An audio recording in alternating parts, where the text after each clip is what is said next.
Welcome back, Kirby fans. So, a very nice person by the name of Gilbert, and I think he might go by the nickname Gibby, correct me if I'm wrong, Gilbert, sent me a nice box to help with my Curb Find Diamond Edition that has a very sick and somewhat unsafe cord. Oh yes, and there it is. So he had a replacement cord, and that's wonderful. So it looks like it's in a lot better shape than what I currently have. So let's take a look at some of the key components of this cord that's better than what I currently have over there. Number one is this piece right here that connects on the side of the machine, and it actually is a little cracked, but you know what? It's mostly intact. So I can glue this a little bit. That's great. And the body plug, all right, that's in near perfect condition. And then here is the main plug that goes to your wall outlet, and that is in near perfect condition. Little bending here in the prongs, that's easy to straighten out, no big deal. And the rest of the cord doesn't look like it has anything wrong with it. It even smells somewhat neutral.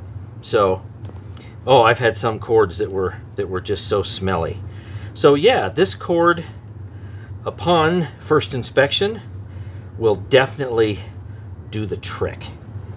So let's get the unsafe cord off. Much uglier, to be sure. Yep. So you can see that. If you remember in the first video, this is the 04, the 2004 Diamond Edition. I also have a 2005 that's in the back where you can't see. That one was fully restored. This cord is, well, I mean, pretty much gone at this point in time. So let's see, what do we need, a 20 here? So TX20.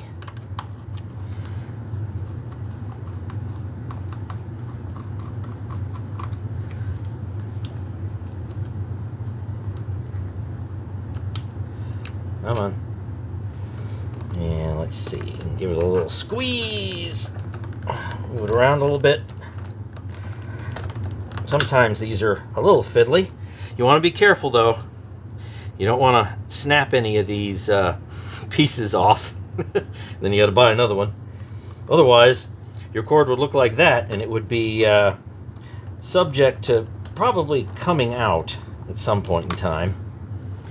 And then, how about, let's see, let me release the rest of this cord from the handle.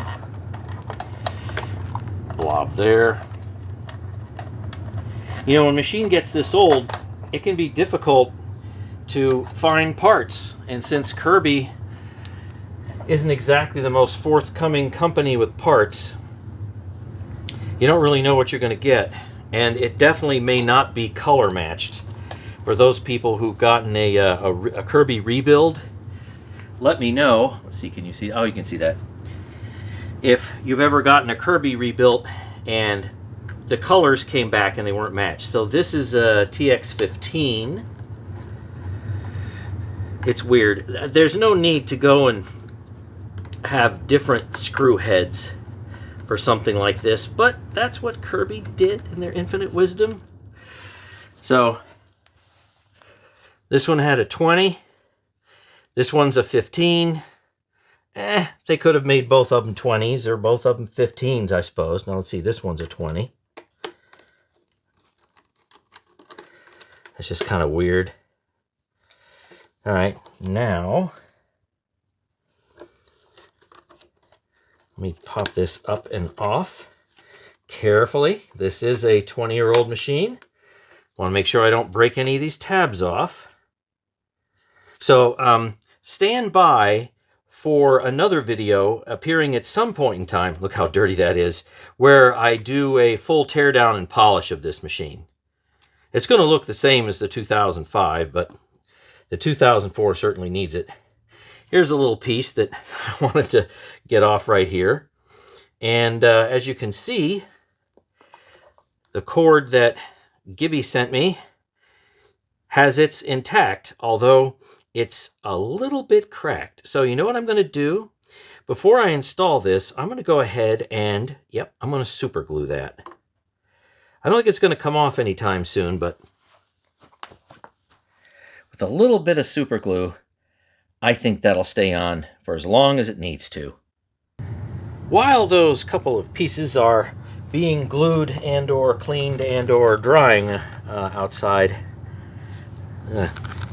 let's take care of that. So when dirt's just staring me right in the face, even though I know I'm going to break this thing down later, I can't leave it. I really just can't. So let's make an effort here, even if it's only temporary. That's some real damage here to the aluminum. That's not going to buff out very easily. That's rough. That's very rough.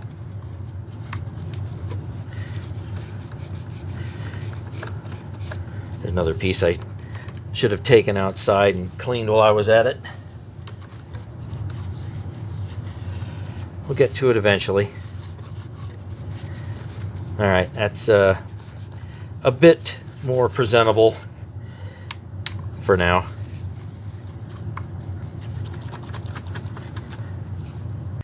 Well, now after a little bit of gluing, I think it's all holding as well as it's going to. So this is kind of weird. If you've never put these two pieces together, it kind of looks like, where does this stuff go? But believe it or not, if you take it and you slide it in underneath, so it looks like that. That's how it's supposed to go. And then you can click this in this way. All right, I think that's in good shape. Now we have the, TX15 screw that will go in. The smaller of the two heads. Still don't understand why they didn't just make everything a 20 or maybe everything a 15. Doesn't matter. All right. So that's going to hold in well enough there, I think. And we have this little screw here in the back. Little short, stubby dude. Put that one in.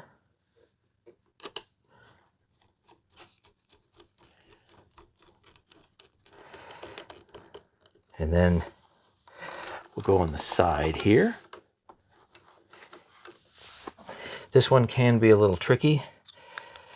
This outer shell covering has to kind of slip on, and then I usually put the bottom tab in first. Of course, it goes in this way, then kind of wiggle it in. You see it's got this side catch right here. So it's kind of fiddly. I'll definitely give you that to be sure. Okay, so it's going to go like that. Slide it in like this. Put it in. Catch the bottom.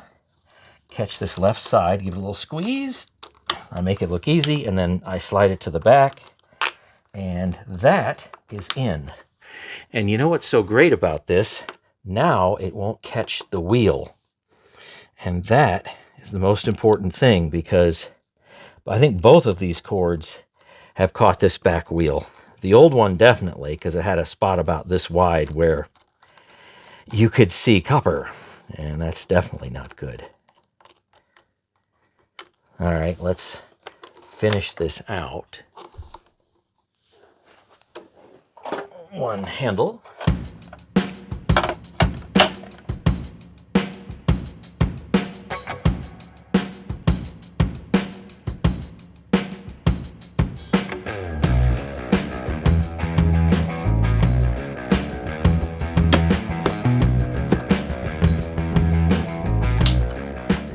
Once again, thanks so much, Gilbert. So let's take this 2004 Diamond Edition on its maiden run with a safe chord.